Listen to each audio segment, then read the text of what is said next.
Hey, what's going on, everybody? It's Vince from Crushing Strength, Fitness, and MMA. And here's just a reaction to Burns versus Brady over the past weekend.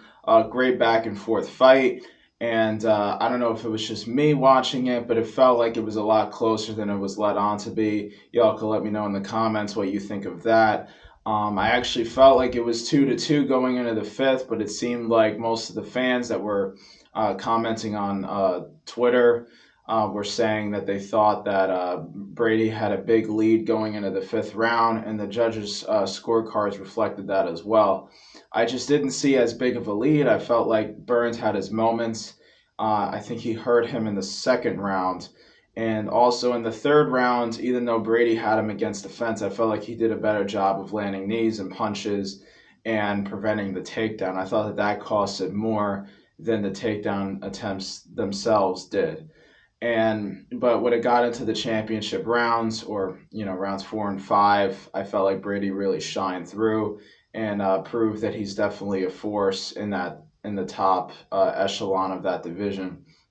As for Burns, you know everyone's talking about his age and stuff. I think more often than not, it's probably his injuries that are causing some new issues in his career.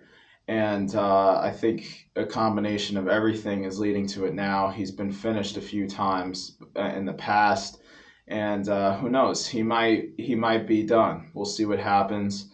But it was still a good back and forth fight, and I don't know. Even like the statistics on the fight, just watching it live, had Brady up on a big edge over Burns.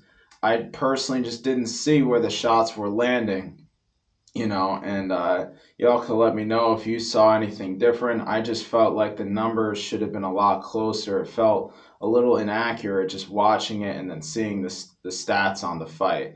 But overall, great fight. For Brady, there's always a few options. For his next fight, I think that Della Maddalena and Shavkat are probably going to fight if Shavkat doesn't get the title shot against Bilal first. And so I think a fight with Ian Gary, Sean Brady versus Ian Gary would probably be in the UFC's best interest for that division. Now, in this upcoming weekend, we got Sean O'Malley versus Marab. This is a pretty big fight for the UFC. And despite anyone's feelings or either my feelings on Sean O'Malley, his trash talk or just his attitude, I think he's a great fighter to watch fight, and he's had a lot of great performances thus far, especially against Marlon Vera. It's really hard to predict this fight, mainly because of the fact that I really don't feel like it's going to be that close. I think it's going to go either one way or the other. It's either Marab keeps him against the fence and takes him down all 5 rounds, or O'Malley just picks him apart on the outside for 5 rounds and maybe even gets a finish. I don't really see it being close for either guy. I think one guy is really going to shine through. It's just hard to tell which guy that is. My gut is pointing more towards O'Malley, but it's hard to tell. He's used his range before, especially against Sterling, who is actually at a longer range than Marab does. So it's hard to say right now, but we'll find out when the time comes and when the fight's on, who's going to have the upper ends. We'll know in the first round for sure. And then in the co-main event, we got Alexa Grasso versus Valentina Shevchenko 3. And yeah, so we're going to see how this third fight goes. Obviously, Grasso won the first one, then there was a draw in the second fight. I just hope, regardless of the result, that this gets resolved and out of the way. That way, we could see some other matchups in the top of that division. Mainly, I only say that because of the fact that not knocking Shevchenko's skills as a fighter at all. She's obviously a very skilled fighter, but it's hard to watch when certain champions or fighters will argue or get mad about split decisions or draws or how the judge's decision go, etc. When during the fight they didn't really decisively beat the other person. It's so it's not only does it kind of come off as unsportsmanlike, in the cage when you have one fighter kind of shaking their head, frustrated, not giving credit to the other fighter.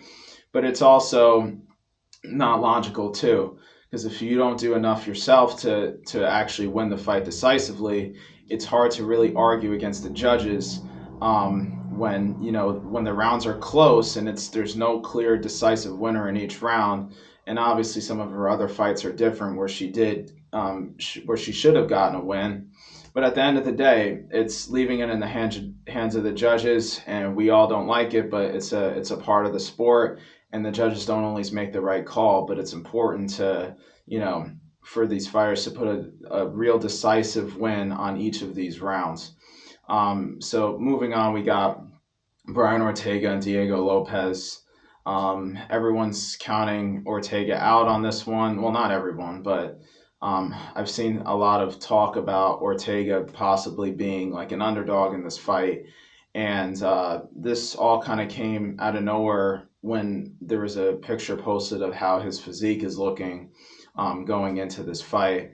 And I don't really feel like it makes that big of a difference. People are saying he looks out of shape. To me, he always kind of had that build going into the featherweight division, not really a muscle bound or lean guy. And it's never really got in the way of his fighting before. So I personally don't see how it affects the fight.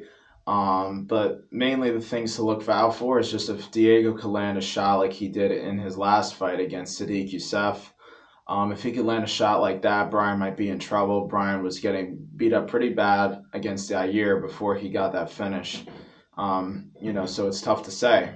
If Lopez could land those shots, we'll see. But Ortega has proven tough before and has definitely shown his skills both on the ground and on the feet. So this could be a back and forth war, or someone might get finished quick. There are some other great fights too on the card. One example would be Esteban Ribovics and Daniel Zellhuber. Zellhuber looked really impressive in his last performance, and I think it's going to be a great back and forth fight. They're kind of not quite evenly matched, but they have similar styles. So I think this could be a back and forth war. And I think those fights are the ones to keep an eye on for this UFC 306 card. So yeah, let me know what you think in the comments, who you think is going to win each of these fights.